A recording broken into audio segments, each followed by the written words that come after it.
Okay, guys, welcome back to this episode of What If the World Blew Up. In this episode of What If the World Blew Up, we will be seeing the entire colonization, or at least exploration, of North and maybe South America.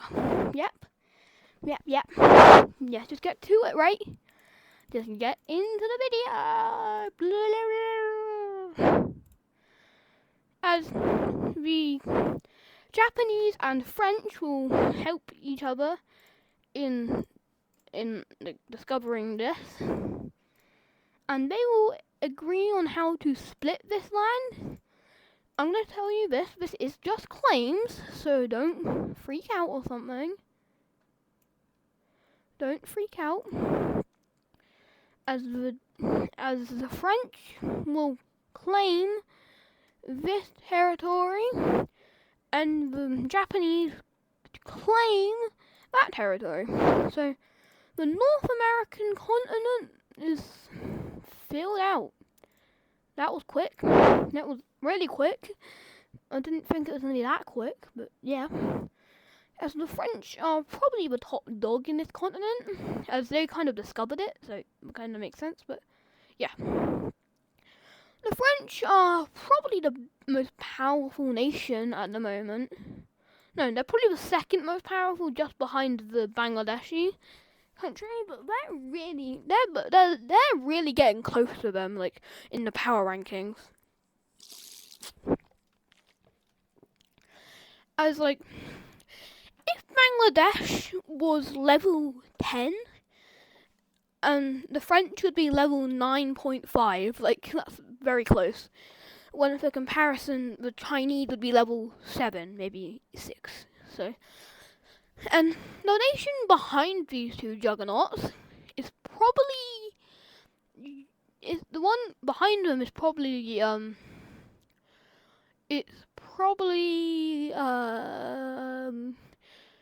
Japan, and Japan would be level like 8, maybe 9.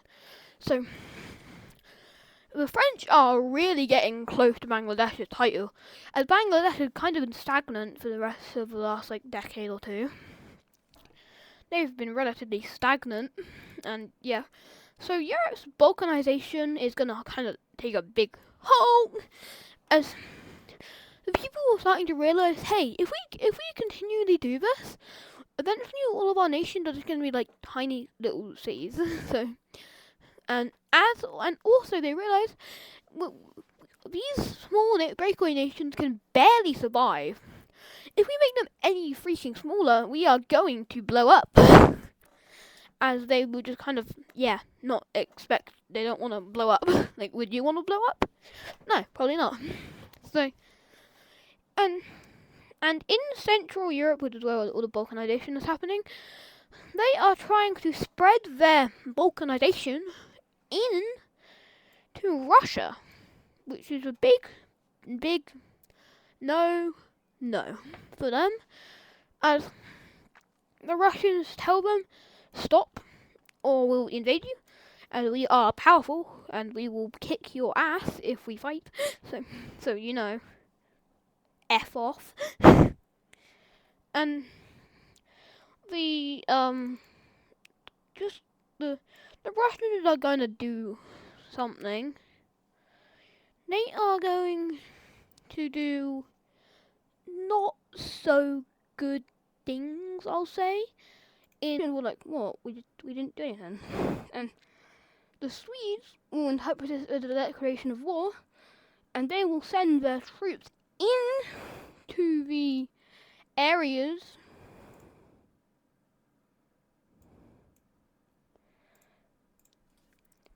to ensure that they are kind of like taken back. And in doing so, they send troops into the Russian land. And Russia is going to be like, whoa, you declared war on us! And then the Swedes will say, no, you did! So now the world's just like, what? And they're like, wait, who started the war? As the Swedes will quickly take out their ports and Ireland. And this will completely cut off Russia from the from their puppet, or not their puppet, from their colony, which will kind of cripple the colony, and the colony is really thinking about breaking away.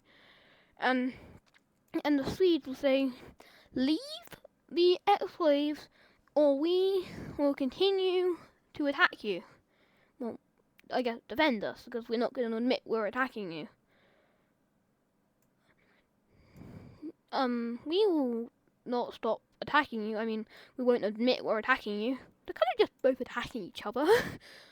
but the Russians will send in their, troops, I guess, and they will be completely smoked by the Swedish. Because as the Swedish are way better than the Russians in, technology and stuff, the Russians are only really holding out in these exclaves and the surrounding regions. So, and the Russians will fail to set up good defenses in these areas. They will fail to set up good defenses. So the Swedes will quickly launch a surprise quick attack, where they will launch an attack to encircle the troops.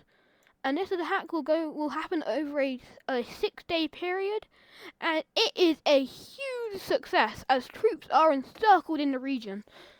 Uh-oh, says Russia. Russia is and for Finnish independence. But the Russians are quickly being able to hold that off after it's in more core territory. But the Swedes, they will not stop for this. They will stop when they have everything, as the Swedes will make encirclements bigger after retaking the first exclave. They will tell the troops in the area, surrender or die. So the troops in the area, realizing that Russia cannot do shit about if they surrendered, they will just kind of surrender. So, and Russia is mad, but Russia can't really do anything about this, as their troops are now in Sweden, and Sweden is not going to give them back to Russia. So, yeah. The Swedes will launch a surprise attack, yes, they're really good at that, to the south, and making only naval landings possible in this area. Russia is being smoked right now. Russia is just being defeated. This is really, really embarrassing. As the Finns will see that the Russian defences are getting weaker, and will strike, and will retake the territory.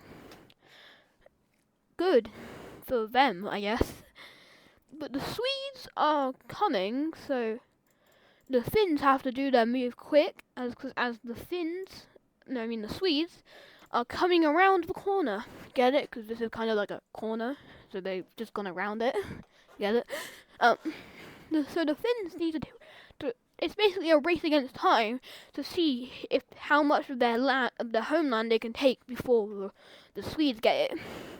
As all Russian defences are basically gone, the Finns will launch another attack, and they will take back tons of land, including their former capital. Let's put the capital there. It's probably not in the exact same location as that, but still, we'll just say it's there. But the Swedes, they are not gonna just let them get all of this territory.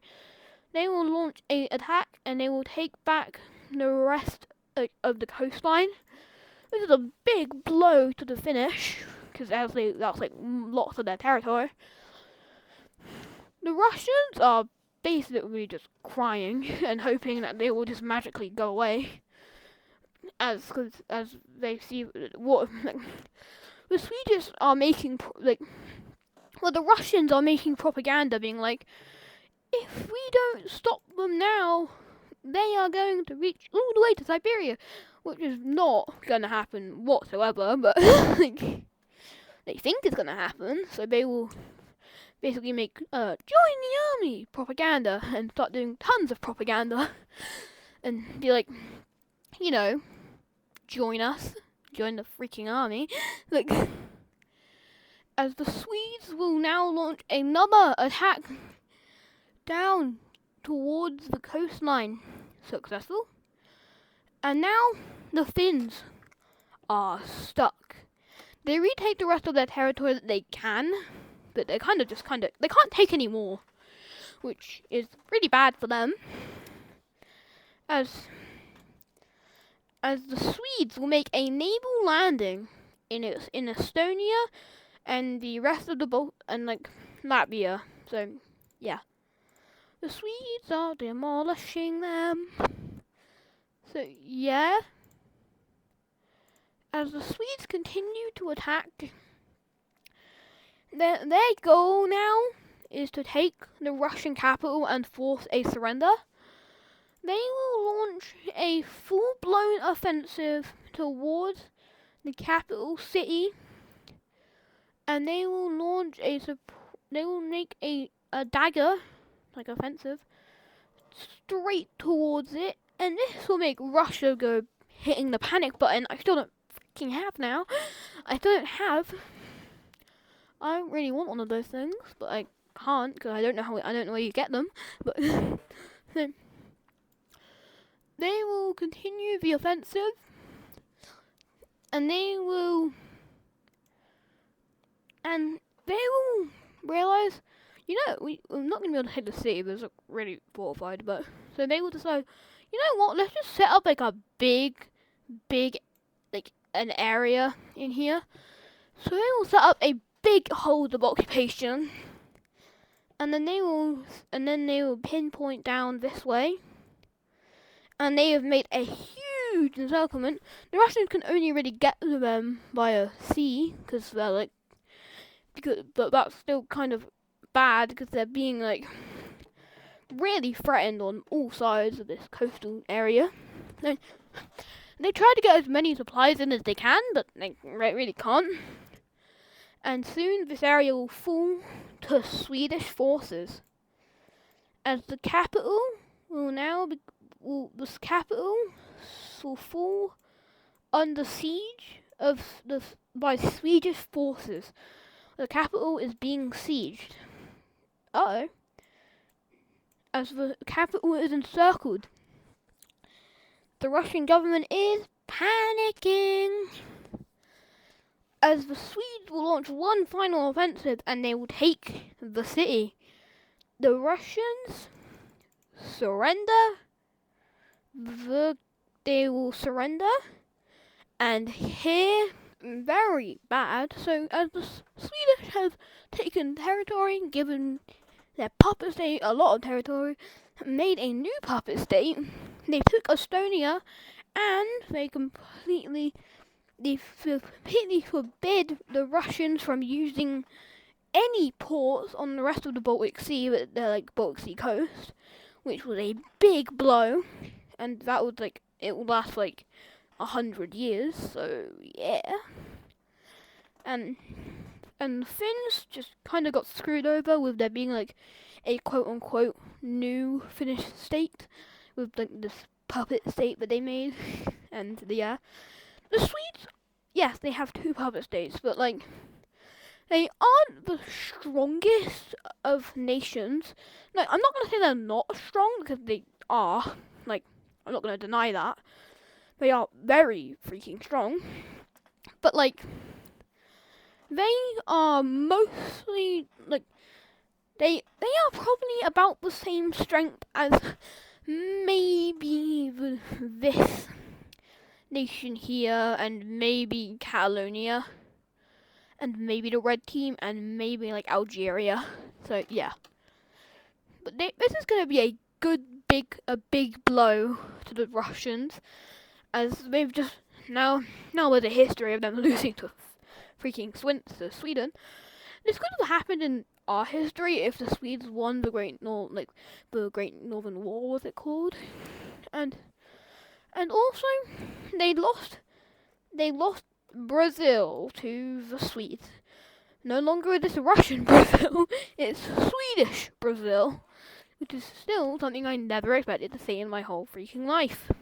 So yeah, as the Dutch will continuously expand their colony into these areas, as the Dutch realize that their North American colony colony is kind of pathetic compared to the other great powers. So they would be like, you know what, we're gonna make our name for ourselves in South America. And they sure did. They made the biggest colony, maybe it's called Brazil, in South America. All nations in South America's colonies will agree to, and they will help each other like fill out the American continents. And they will discover all of it, and they won't allow each other to take all of it, but we'll just see. So yeah, this is what they divide it. This is how they divide it. Divide the South American continent. They don't fully divide. They don't fully take all of it, as they really can't. But look at this: the curse of the straight line borders.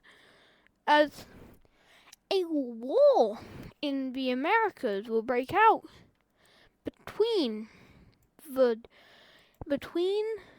Dutch and Catalonia, as the Dutch and Catalonia will be going to war.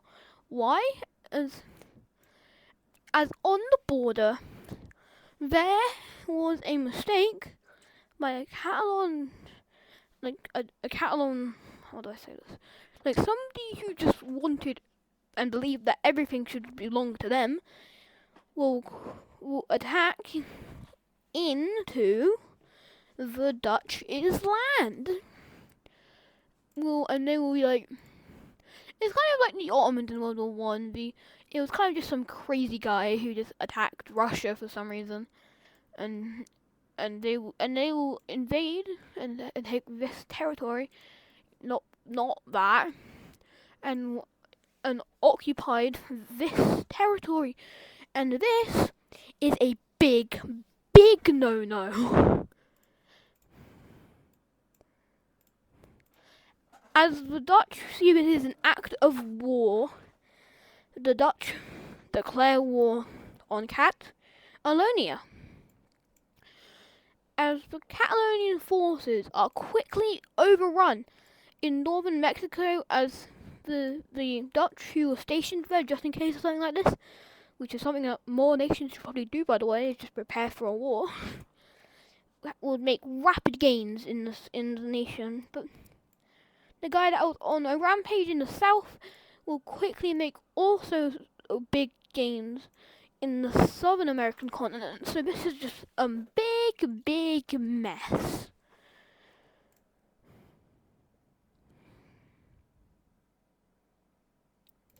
So the Dutch will be like, Sweden? Anybody don't want to help me? There's somebody who wants to help them. The Africans. Because the Algerians want to defeat these guys, because remember, they kind of like what happened here. This was why they were forced to have like a barrier between them, because they knew they'd fight. And this is kind of what's going to happen. They are going to fight. As these guys will start supplying the Dutch with equipment and stuff, and skipping forward a few months, you will see more rapid gains in the North American continent by the Dutch. And in the south, the Dutch are officially holding off the offensive. Not super well, but they make small gains. Well, like they're able to hold them off for a bit before one breach leads for this to all fall. But the fronts will stabilize on this front for now. The attacks will stop. The attacks will stabilize, and the Dutch will hold off in South America. In this front line in the north, the Dutch continue to make crazy good gains, and they take all of the Baja Peninsula, and this is a huge defeat. The Dutch Navy will have a small landing on the Yucatan as a distraction to hopefully pull them away from the south, so then they can retake their land.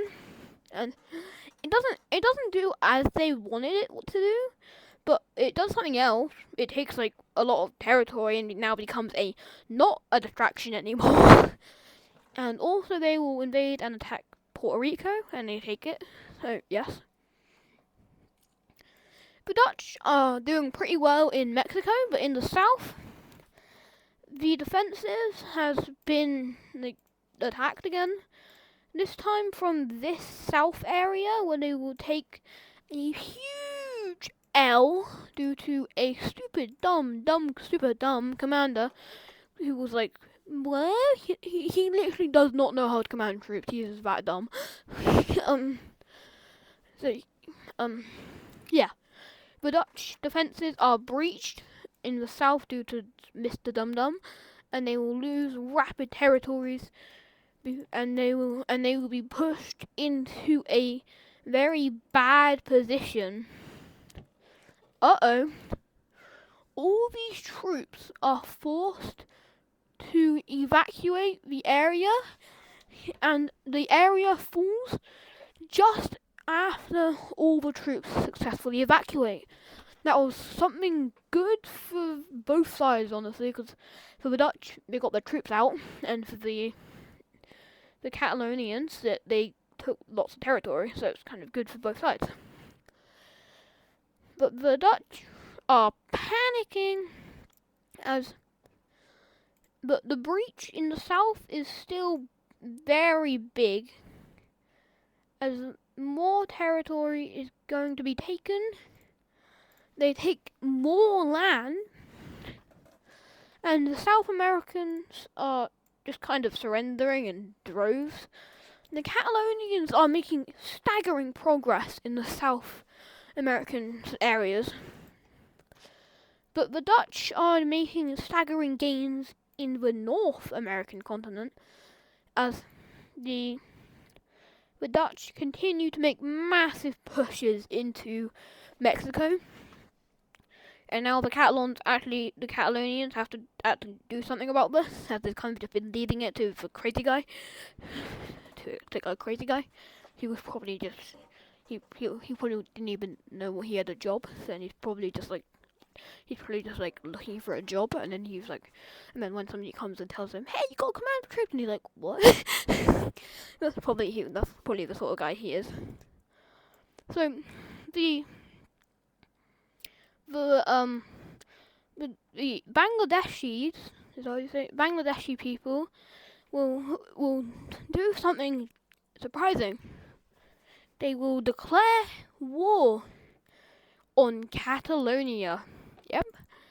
And now they will make staggering gains in this area, cutting Catalonia off from the South American possessions, which is big, bad. This is really bad. And if you remember, Catalonia is still kind of weak from the war that happened in the last episode with the Iberians, right?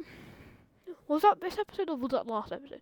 I don't remember. I think it was last episode, but this will be really bad and will cause the surrender of the South American areas to the Dutch. Oh shit! As the Catalonians are quickly pushed out of the Americas, the Catalonians don't want to lose their homeland, so they will agree to conditional surrender. Let's look at the peace treaty. As they've just lost a lot of their colony, the majority in the north, they didn't lose too much in the south. They didn't lose too much, as that was where the Dutch was really struggling, and they didn't want to take that because they thought because we were taking that easier, it should be easier to take. I guess I don't really know what the thought process was. I don't really know what they were thinking with that one, but in Mexico, they lose a lot of territory, majority on the coast. So now the Dutch have almost restored their honor, but some people are still being well, you still lost all of your mainland in Europe. The Dutch don't want to take back their land in Europe because they honestly were just making themselves more unstable by having that.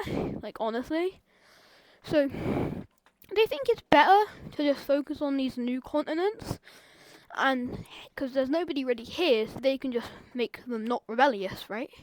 By treating them good, I guess.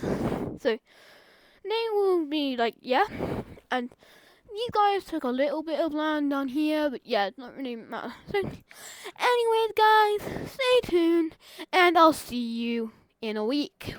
Bye.